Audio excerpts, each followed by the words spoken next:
Épître de Pierre, chapitre 3. Femmes, soyez de même soumises à vos maris, afin que, si quelques-uns n'obéissent point à la parole, ils soient gagnés sans parole par la conduite de leurs femmes, en voyant votre manière de vivre chaste et réservée. Ayez non cette parure extérieure, qui consiste dans les cheveux tressés, les ornements d'or ou les habits qu'on revêt, mais la parure intérieure est cachée dans le cœur, la pureté incorruptible d'un esprit doux et paisible, qui est d'un grand prix devant Dieu.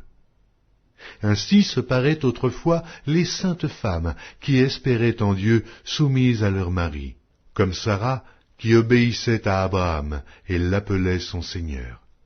C'est d'elles que vous êtes devenues les filles, en faisant ce qui est bien, sans vous laisser troubler par aucune crainte.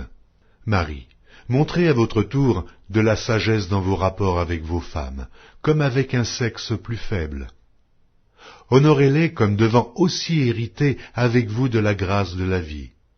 Qu'il en soit ainsi, afin que rien ne vienne faire obstacle à vos prières. Enfin, soyez tous animés des mêmes pensées et des mêmes sentiments, pleins d'amour fraternel, de compassion, d'humilité. Ne rendez point mal pour mal, ou injure pour injure. Bénissez au contraire, car c'est à cela que vous avez été appelés, afin d'hériter la bénédiction. Si quelqu'un, en effet, veut aimer la vie et avoir des jours heureux, qu'il préserve sa langue du mal et ses lèvres des paroles trompeuses, qu'il s'éloigne du mal et fasse le bien, qu'il recherche la paix et la poursuive. Car les yeux du Seigneur sont sur les justes, et ses oreilles sont attentives à leurs prières. Mais la face du Seigneur est contre ceux qui font le mal. Et qui vous maltraitera si vous êtes zélés pour le bien? D'ailleurs, quand vous souffririez pour la justice, vous seriez heureux. N'ayez d'eux aucune crainte, et ne soyez pas troublés. Mais sanctifiez dans vos cœurs, Christ le Seigneur étant toujours prêt à vous défendre avec douceur et respect devant quiconque vous demande raison de l'espérance qui est en vous.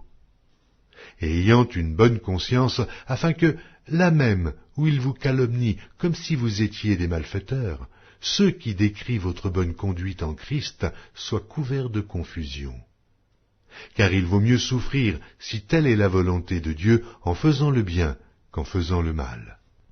Christ aussi a souffert une fois pour les péchés, lui juste pour des injustes, afin de nous amener à Dieu, ayant été mis à mort quant à la chair, mais ayant été rendu vivant quant à l'esprit, dans lequel aussi il est allé prêcher aux esprits en prison, qui autrefois avaient été incrédules, lorsque la patience de Dieu se prolongeait au jour de Noé, pendant la construction de l'arche, dans laquelle un petit nombre de personnes, c'est-à-dire 8, furent sauvées à travers l'eau.